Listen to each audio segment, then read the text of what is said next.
Hello everybody, my name is Mario5514 and welcome back to another Splatoon React video.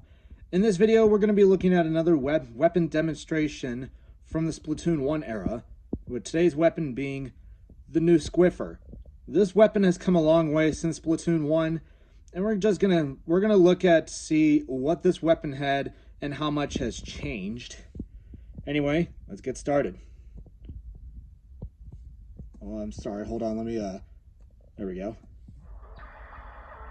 Alright, new Squiffer, Ink Mine and Ink Zuka.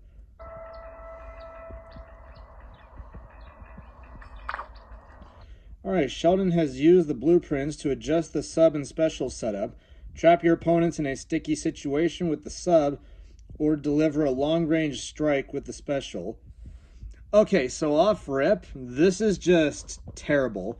Don't get me wrong, Ink Zuka is good for new Squiffer, but Ink Mine was just horrid in Splatoon 1. And it wasn't until like Splatoon 2 or Splatoon 3 that the sub ended up getting some buffs, as well as it was reworked that you were able to put down 2 instead of 1.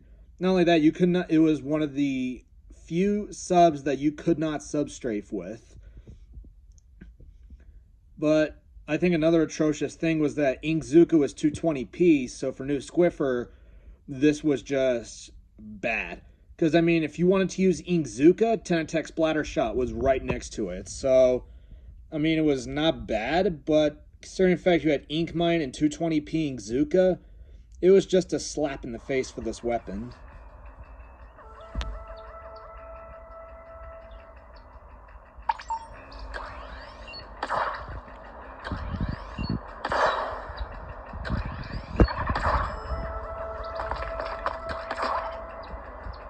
You know, considering the fact that this weapon was like, from what I've heard from ProChara, this weapon had a faster strafing speed in Splatoon 1 than it did in like Splatoon 2 or Splatoon 3. But the one thing that was not a thing for new Squiffer, for Squiffer, was the charge jump, I think. When you jump and then when you go to hold, when you charge up the Squiffer, you could not charge it up at a normal speed as you would if you're on the ground, because it charged up slower. So that was the one like drawback with Squiffer. You may have a faster strafing speed, but you don't have the jump charge as you do in like Splatoon 3.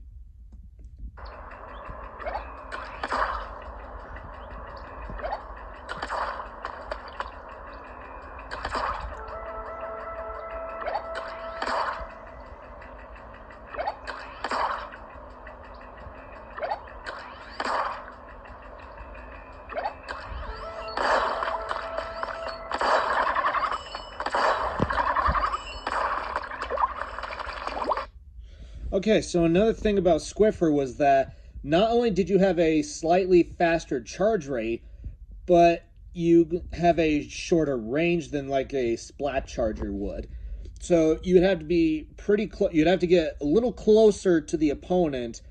You have to get closer to your opponent when you were wanting to use Squiffer against them, especially if you're going for like a charge shot than a tap shot. But I mean, looking at Splatoon 1, which had damage up, you could pretty much have this weapon basically kill with a partial if you just stacked like 3 mains of damage up on it.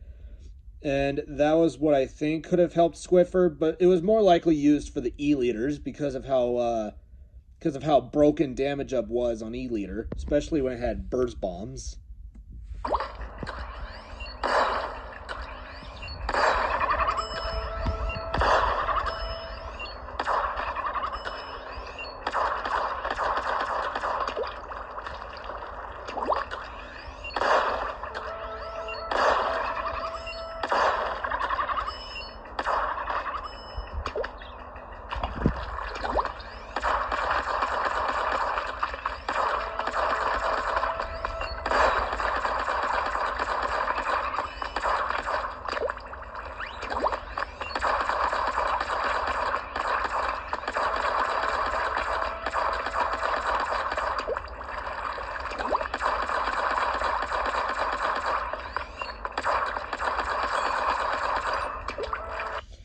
Yeah, you guys saw how long it took for this person to get Inkzuka.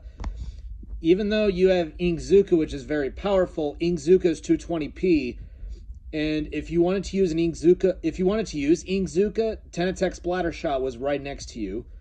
Not to mention, you also had Carbon Roller, which was also another popular Inkzuka option besides 10 attack splatter shot.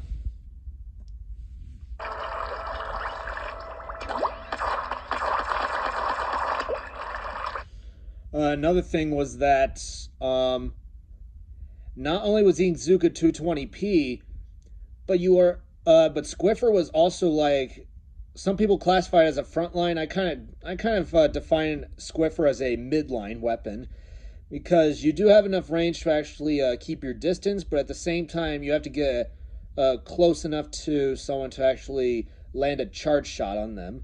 So Squiffer kind of would operate or behave like a midline, but I just don't know for sure. I mean, it could be classified as a midline, but some people classify it as a frontline for some reason, which is kind of weird.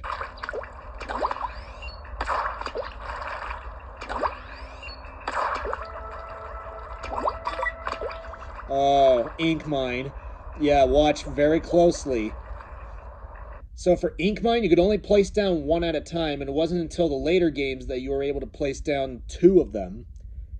And if you wanted to put down another Ink Mine, the current one you put down would disappear, and the one that you just placed down would appear.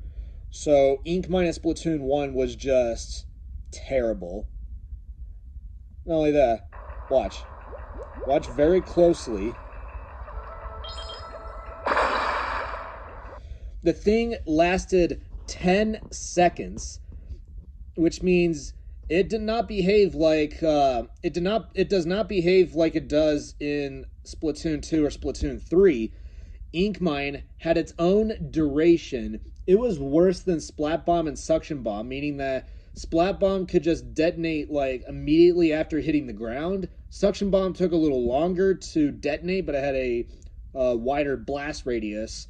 And Ink Mine took a painful 10 seconds. You could only put down one, and the hitbox, even though it was very powerful, it splashed, as you saw, it did up to 30 damage, but its hitbox was so small, only one person could get hit by it, but anyone else that was near it would only get like 30 damage on it. And not only that, the sub was so slow, you would never get hit by it. So yeah, you'd have to be very slow or just that dumb to actually get directly hit by Ink Mine.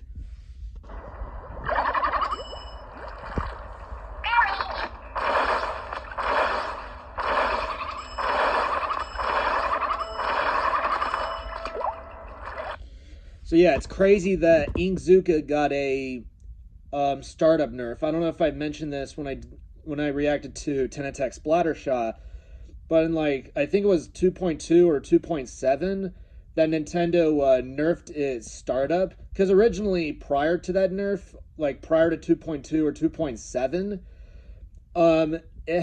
its startup was half a second, like 0.55 seconds. And now it takes like almost an entire second to get your first shot. It takes like 0.92 seconds just to get your first shot out. Because it was a panic button prior to the nerf it received.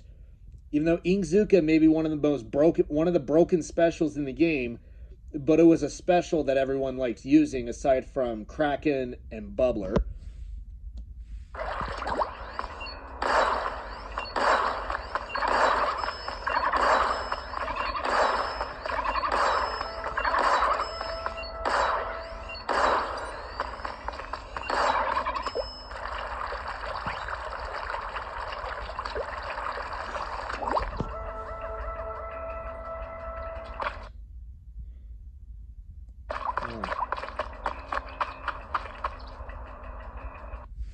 And not only that, if you look at the new Squiffer, it basically looks the same as like classic Squiffer, but it kind of looks a little brighter in color, unless it just looks like the same as classic Squiffer, but just with the new sticker on the butt of the weapon. That's what we saw in Splatoon 2. Going into Splatoon 3, the main weapon itself is more of a greenish color, while the classic Squiffer maintains its classic blue color. So yeah. New Squiffer has come a long way. It is still a usable main weapon, but I still see the Splatoon 1 model being used more. It's just people would probably not use Ink Mine. They'd probably just play just for the Ink Zuka. And that's it. That is the video. Thank you all for watching. If you guys like the video, be sure you subscribe and don't forget to leave a like on the video. If you want to see more videos like this, just send a comment below. Thank you for watching, and I will see you in the next video. And until then, stay fresh.